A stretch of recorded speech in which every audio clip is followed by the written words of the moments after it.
Hello there, and welcome back to War Thunder. You know, if you play enough War Thunder, sometimes you have those really great battles. And today, in the Italian battle rating 10.3 tank destroyer, the Centauro MGS, I had one cracker of a gameplay, a really intense match, and I wanted to share it with you. I have already made another video, but I haven't released it yet, and you know, I think that was for the better, because I think this gameplay is significantly more intense. Whereas the first one is nice to watch, it is nothing amazing, it was just a chilling gameplay, and I think you're here for either the rants or for the very intense gameplay.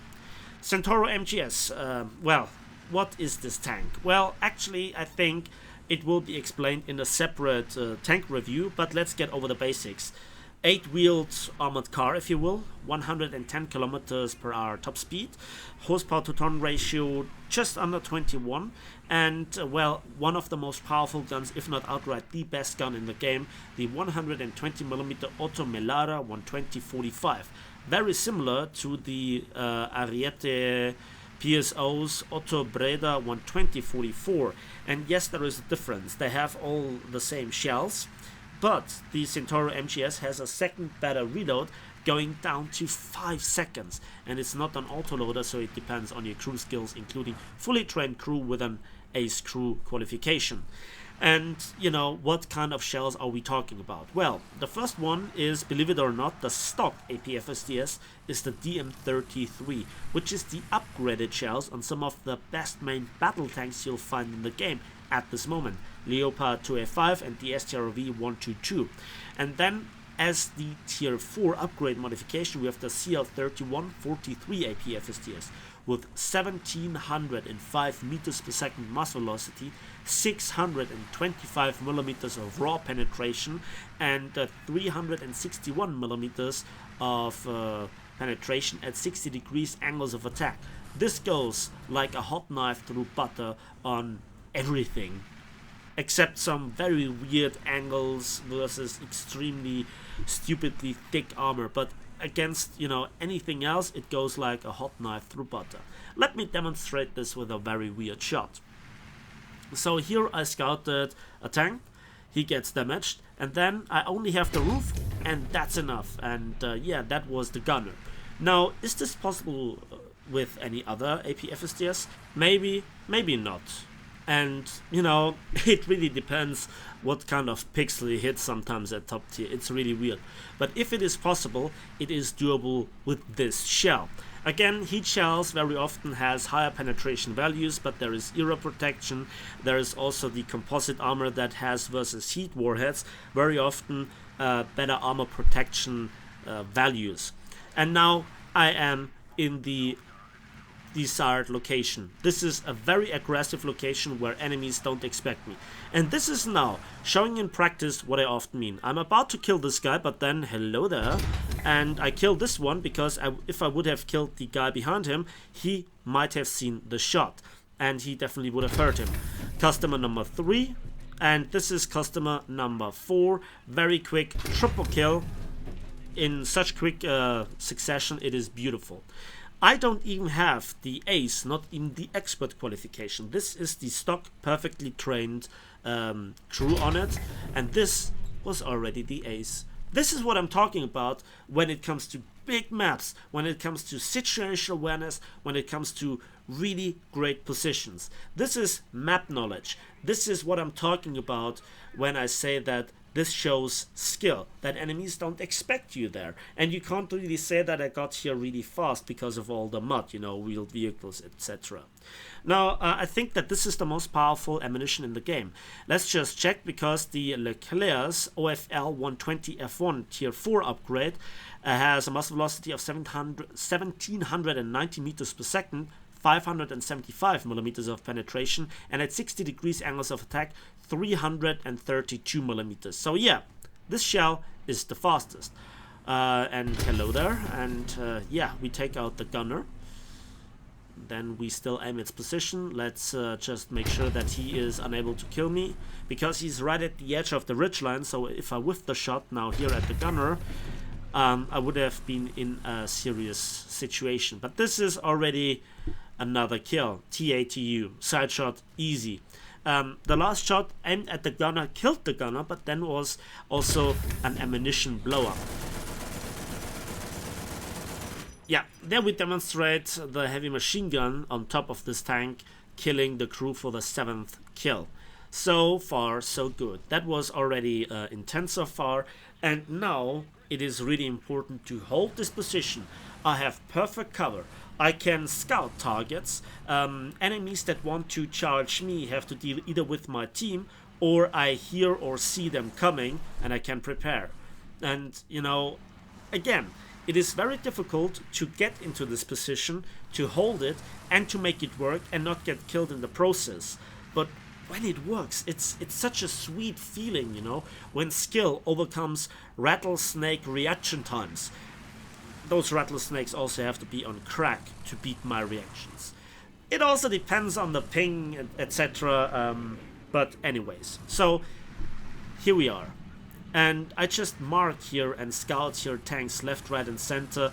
Somebody marked the tank here. I don't know if he was killed. I don't know if he's still alive. I think I see the marker, but he is behind the ridgeline. Yep, he's still scouted. And I think it's the TATU that killed my Centauro Roma. I love all the Centauros. They are great fun if they work, if you have large maps. On city maps and especially on muddy terrain, no, I don't enjoy them. A normal tank is just outright better. So with this tank you have severe limitations and therefore you have the best firepower. So can you really make the comparison that this is the Object 120 of battle rating 10.3? Is it the Gruppsteyr Waffenträger at battle rating 10.3? Because it's the strongest firepower that there is, you know, battle rating for battle rating. I think I like this tank. And I think that it is by no means overpowered.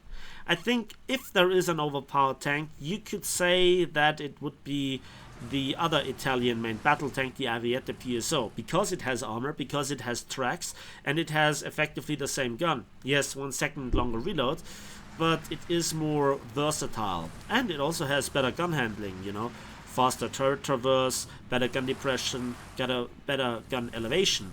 It lacks the 50 cal, but you know, that is nitpicking. And again, I'm just chilling here. And this, you know, stay calm and killing on. This patience, you know, just holding your position and be there for your team is really important. Now, I was now a bit blind and I didn't look at the mini-map and now I see it, but yeah, it's a bit too late. As I swing the turret around, the Leopard 2K killed the TATU that was actually behind me. So, you know, it was a good gameplay, but it was not flawless. That guy, like the very first guy that I met, could have killed me, but they didn't see me. Again, the advantage of this position. There are rocks, there's a ridgeline. Yeah, it limits your purpose as well, because you only have 6 degrees of gun depression, and that is difficult to always make work. And yeah, you can see I'm looking around. I want to scout those guys, and this is really funny. Scouting through a wreck, through a ridgeline, and through a second ridgeline. I knew where this guy was. It doesn't matter, as long as the scouting beam hits the enemy tank, regardless where it hides behind, you scout him. And I say this because it's all the more funnier if you consider that very often there is a tank and you have the crosshair right on him and you don't scout him. You know, it's War Thunder. Anyways, I see that somebody is there, and I'm really curious what they are doing, if they're pushing, and what's going on. What is their next move? And as I'm thinking, should I hunt those guys down? I think to myself, no, I'm fixed to this location. And at exactly this moment, I scout this guy. That was one hell of a poor shot, and I'm thinking to myself, I'm so dead, I'm so dead, I'm so dead, and... Okay, transmission, tracks, fuel tank, he's on fire. He didn't shoot me, he put out the fire, and that critical hit didn't blow up the ammunition. I'm dead now. No, how am I alive? Usually that never works, and I scouted this guy as well. What just happened?